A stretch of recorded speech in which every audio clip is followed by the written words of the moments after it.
ನಮಸ್ಕಾರ.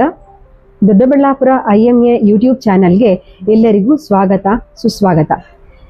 ಇವತ್ತು ನಾನು ಒಬ್ಬ ವಿಶೇಷ ವ್ಯಕ್ತಿಯನ್ನ ನಿಮ್ಗೆಲ್ಲರಿಗೂ ಪರಿಚಯಿಸಬೇಕು ಅಂತ ಇದ್ದೀನಿ. ಈಕೆ ಶ್ರೀಮತಿ ನಂದಾ ಹರಿಪ್ರಸಾದ್.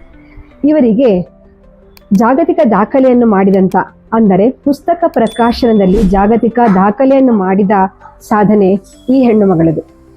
ಸಾವಿತ್ರಿಬಾಯಿ ಫುಲೆ ಪ್ರಶಸ್ತಿಯು 2022ನೇ ಇಸ್ವಿಯಲ್ಲಿ ಇವರ ಮುಡಿಗೇರಿದೆ. ತೀರ ಇತ್ತೀಚೆಗೆ ಶ್ರೇಷ್ಠ ನಾರಿ ಪ್ರಶಸ್ತಿ ಇವರ ಮುಡಿಗೇರಿದೆ 2026ರಲ್ಲಿ. ಬನ್ನಿ ಅವ್ರನ್ನ ಒಮ್ಮೆ ನಮ್ಮ ಚಾನಲ್ಗೆ ಬರಮಾಡ್ಕೊಳ್ಳೋಣ. ನಂದಾ ಅವರೇ ನಮಸ್ತೆ, ವೆಲ್ಕಮ್ ಟು ಅವರ್ ಚಾನಲ್. ನಮಸ್ತೆ. ಈಗ ಕೆಲವೊಂದು ವಿಷಯಗಳನ್ನ ನಾನು ಕೇಳಬೇಕು. ನೀವು ಓದಿರುವುದು BA, ಆದರೆ ಇಲ್ಲಿ ಈ ಶ್ರೇಷ್ಠ ನಾರಿ ತನಕ ನಿಮ್ಮ ಬಹಳಷ್ಟು ಏರುಪೇರುಗಳಿದೆ, ಏಳು ಬೀಳುಗಳಿದೆ, ನಿಮ್ಮ ಕಷ್ಟಗಳಿದೆ.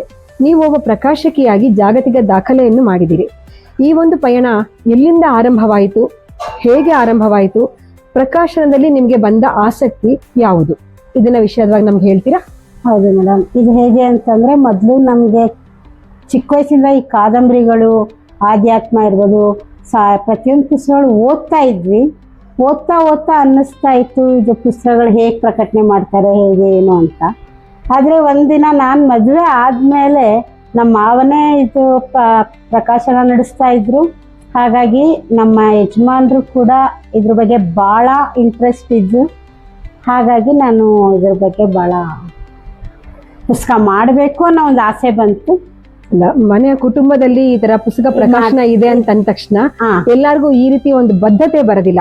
ನಿಮ್ಗೆ ಆ ಬದ್ಧತೆ ಬಂದ ಕ್ಷಣ ಯಾವುದು, ಅಥವಾ ಆ ಬಂದಾಗಿನ ಒಂದು ಘಟನೆ ಏನಿರಬಹುದು ಹೇಳಕ್ಕಾಗತ್ತಾ? ಹೀಗೆ ಮೇಡಮ್, ಓದ್ತಾನೆ ಬಂತು ನನಗೆ. ಕೆಲವರು ಆಥರ್ಗಳನ್ನ ಭೇಟಿ ಮಾಡಿದಾಗ ಅವರ ಅನುಭವಗಳು ಎಲ್ಲ ನೋಡಿದಾಗ ಇದನ್ನ ನಾವು ಯಾಕೆ ಹೊರಗಡೆ ಪುಸ್ತಕದ ರೂಪ ತರಬಾರ್ದು ಅನ್ನೋ ಒಂದು ಆಲೋಚನೆ ಬರ್ತಾ ಇತ್ತು.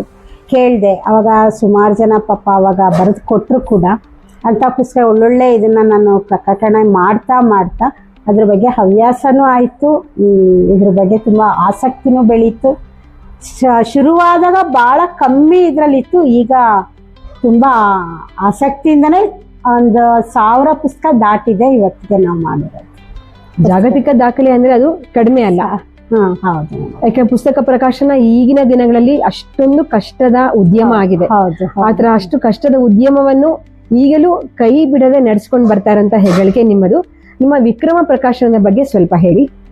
ಖಂಡಿತ. ನಾವು ಈ ಪ್ರಕಾಶನ ಸ್ಟಾರ್ಟ್ ಆಗಿ 32 ವರ್ಷ ಆಗಿದೆ. 1000 ಪುಸ್ತಕದ ಮೇಲೆ ಮಾಡಿದ್ದೀವಿ ಈ ಪುಸ್ತಕಗಳನ್ನ. ಶುರುವಾದಾಗ ಕಾದಂಬರಿಯಿಂದ ಶುರುವಾಗಿರೋ ಪುಸ್ತಕಗಳು ಹಲವಾರು ಧಾರ್ಮಿಕ, ವೈದ್ಯಕೀಯ, ಶೈಕ್ಷಣಿಕ ಮತ್ತು ಸಾಮಾಜಿಕ ಪ್ರತಿಯೊಂದು ಪುಸ್ತಕಗಳನ್ನು ಮಾಡಿದ್ದೀವಿ ಮೇಡಮ್. 32 ವರ್ಷದಲ್ಲಿ 1000 ಪುಸ್ತಕ ಇನ್ನೂ ಮೀರಿದೆ ಅದು. ನಾವಿವಾಗ ಹೇಗೆ ಅಂತ ಅಂದರೆ ಮಕ್ಕಳಿರ್ಬೋದು, ಇವನ್ ದೊಡ್ಡವರೇ ಇರ್ಬೋದು, ಪ್ರತಿಯೊಬ್ಬರು ಮೊಬೈಲಲ್ಲೇ ಮುಳುಗಿರೋದ್ರಿಂದ ಮತ್ತೆ ಎಲ್ಲರೂ ವಾಪಸ್ ಓದಕ್ಕೆ ಬರ್ತಾರಾ ಅಂತ. ಯಾಕಂದರೆ ಮೊದಲು ಕಾಲದಲ್ಲಿ ಒಂದು ಅಕ್ಷರಾಭ್ಯಾಸ ಅಂತ ಅಂದರೆ ನಾವು ಪುಸ್ತಕದಲ್ಲಿ ಬರಿತಾ ಇದ್ವಿ, ಅಕ್ಕಿ ಮೇಲೆ ಬರೆಸಿ ಎಲ್ಲ ಮಾಡ್ತಾಯಿದ್ವಿ. ಈಗ ಮಕ್ಕಳಿಗೆ ಮೊಬೈಲ್ ನೋಡಿ ಅಕ್ಷರಾಭ್ಯಾಸ ಶುರು ಆಗ್ಬಿಟ್ಟಿದೆ. ಹೀಗೆ ಆದರೆ ಬಹಳ ಕಷ್ಟ ಆಗತ್ತೆ. ಅದನ್ನು ನಾವು ದೊಡ್ಡವರಾಗಿ ನಾವು ಹೇಳ್ಕೊಡ್ಬೇಕು, ಓದಿ ಅಂತ ಹೇಳ್ಕೊಡ್ಬೇಕು. ಒಂದೇನಂದರೆ ಮೇಡಮ್, ಈಗಲೂ ಪ್ರತಿಯೊಂದು ಯಾವುದೇ ಪುಸ್ತಕ ಆಗಲಿ, ಆ ಪುಸ್ತಕದಲ್ಲಿ ಮೌಲ್ಯ ಇದೆ ಅಂದರೆ ಖಂಡಿತ ಓದ್ತಾರೆ. ಅಂಥ ಪುಸ್ತಕ ಕೊಂಡು ಓದ್ತಾನೂ ಇದ್ದಾರೆ. ಹಾಗಾಗಿ ನಾವು ಮಕ್ಕಳು ಕೂಡ ಕೇಳ್ಕೊಳ್ಳೋದೇ ಪುಸ್ತಕ ಓದಿ ಅಂತ. ಕನ್ನಡದಲ್ಲಿ ಪುಸ್ತಕ, ಮೌಲ್ಯಯುತವಾದ ಪುಸ್ತಕ ತಂದ್ರೆ ಇದ್ದಾರೆ, ಖಂಡಿತವಾಗ್ಲೂ ಓದುಗರಿದ್ದಾರೆ ಅಂತ ಹೇಳಿದ್ದೀರಾ. ಆ ಒಂದು ನಂಬಿಕೆಯನ್ನ ಎಲ್ಲರಿಗೂ ನಾವು ಪಸರಿಸೋಣ. ನಿಮಗೆ ಸಾವಿತ್ರಿಬಾಯಿ ಫುಲೆ ಪ್ರಶಸ್ತಿ ಬಂದಿದೆ, ಆ ಪ್ರಸಂಗ ಕುರಿತು ಹೇಳ್ಬೋದಾ? ಅವಾಗಲೂ ಇದೇ ಥರನೇ ಇತ್ತು ಮೇಡಮ್. ಯಾಕಂದರೆ ಪುಸ್ತಕ ಪ್ರಕಟಣೆ ಭಾಳ ಕಷ್ಟ ಅಂತ ಇದ್ದಾಗ ನೀವು ಹೇಗೆ ಮಾಡ್ತಾ ಇದ್ದೀರಾ ಇಷ್ಟೊಂದು ಪುಸ್ತಕಗಳನ್ನ ಅಂತ ಕೇಳಿದ್ರು. ಮತ್ತು ಏನಂದರೆ ಎಜುಕೇಷನ್ಗೆ ಸಂಬಂಧಪಟ್ಟಿರೋ ಪುಸ್ತಕ ಆಗಿರೋದ್ರಿಂದ ನಾನು ಕಂಟಿನ್ಯೂ ಮಾಡಿದೆ. ಅದು ಅವ್ರು ಇಷ್ಟಪಟ್ಟು ಕೊಟ್ಟರು. ಯಾಕಂದರೆ ಒಬ್ಬ ಮಹಿಳೆಯಾಗಿ ಇಷ್ಟೊಂದು ಸಾಧನೆ ಮಾಡ್ತಾ ಇದ್ದೀರಾ, ಅಂದರೆ ಪುಸ್ತಕ ಮಾಡೋದು ಕಷ್ಟ ಇದ್ರೂ ಮಾಡ್ತಾ ಇದ್ದೀರಾ ಅಂತ ಹೇಳಿ ಪ್ರಶಸ್ತಿ ಕೊಟ್ಟಿದ್ದಾರೆ. ನಿಮ್ಮ ಈ ಪ್ರಕಟಣೆ ವಿಷಯದಲ್ಲಿ ನಿಮ್ಮ ಮನೆಯವರ ಬೆಂಬಲ ಹೇಗಿದೆ? ಖಂಡಿತ ಸಂಪೂರ್ಣ. ಎಲ್ಲರೂ 198 ಅಂತ ಹೇಳ್ಬೋದು, ನಾನು 101% ಅಂತ ಹೇಳ್ತೀನಿ. ಯಾಕೆಂದರೆ ಪ್ರತಿಯೊಂದು ಪುಸ್ತಕ ಬಂದಾಗಲ ದಿನಪತ್ರಿಕೆ ಓದಿರ್ಬೋದು, ಯಾವುದೇ ಒಂದು ಪ್ರಸಂಗ ಇರ್ಬೋದು, ನಮ್ಮ ಮನೆಯವ್ರು ಓದಿ ಇದು ಚೆನ್ನಾಗಿದೆ ಅಂದ ತಕ್ಷಣ ಮತ್ತೆ ನನ್ನ ಕಣ್ಣು ಅಲ್ಲಿಗೆ ಹೋಗತ್ತೆ.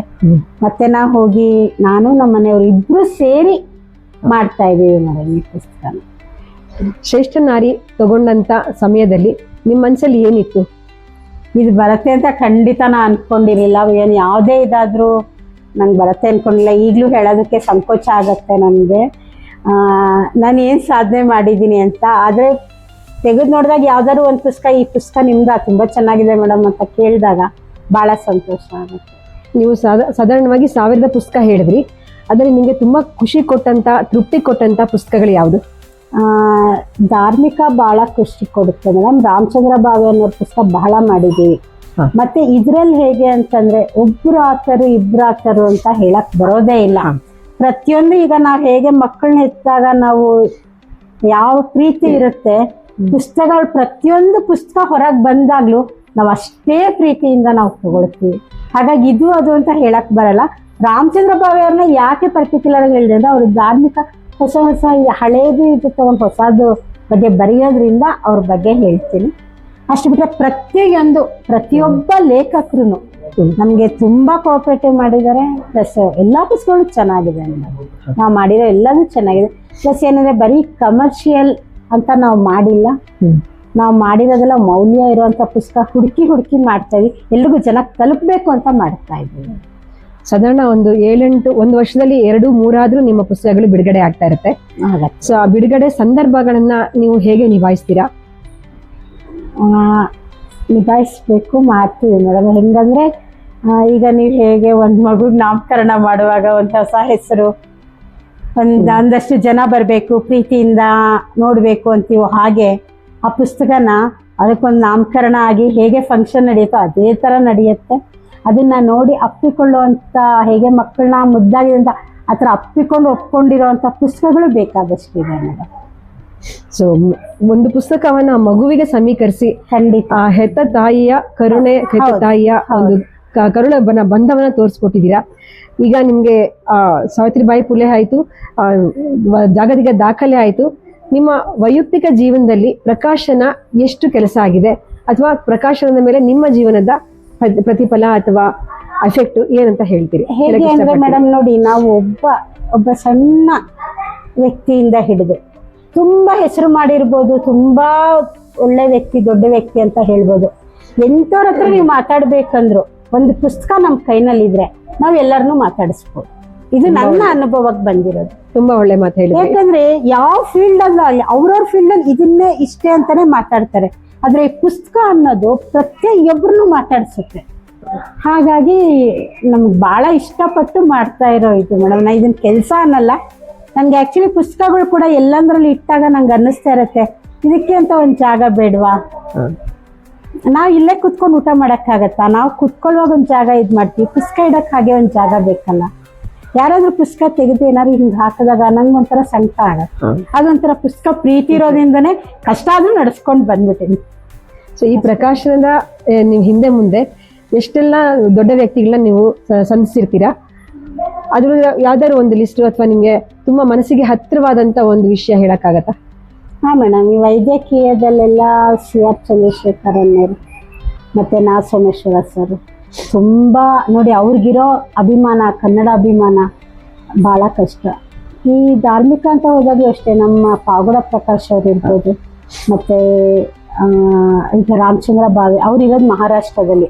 ಆದ್ರೂ ನೋಡಿ ಅವ್ರ ಕನ್ನಡ ಅಭಿಮಾನ ಹೇಗಿದೆ ಅಂದ್ರೆ ಒಳ್ಳೆ ತಪಸ್ಸು ಮಾಡ್ದಂಗೆ ಪುಸ್ತಕ ಬರ್ಕೊಂಡು ಬರ್ತಾ ಇದ್ದಾರೆ. ಹಾಗೆ ಮತ್ತೆ ಈ ಕಾದಂಬರಿಗಳೆಲ್ಲ ಆ ಕಾಲದಲ್ಲಿಂದನು H.G. ರಾಧಾದೇವಿ ಅವ್ರದ್ದು ಮಾಡಿದೀವಿ, ಅನ್ಸೂಯ ಸಂಪತ್ ಅವ್ರದ್ದು ಮಾಡಿದೀವಿ, ಸುಮಾರು ಜನ ಮೇಡಮ್, ಕುಮುದ ಅನ್ನೋರೊಬ್ರು ಅವ್ರದ್ದು ಮಾಡಿದೀವಿ.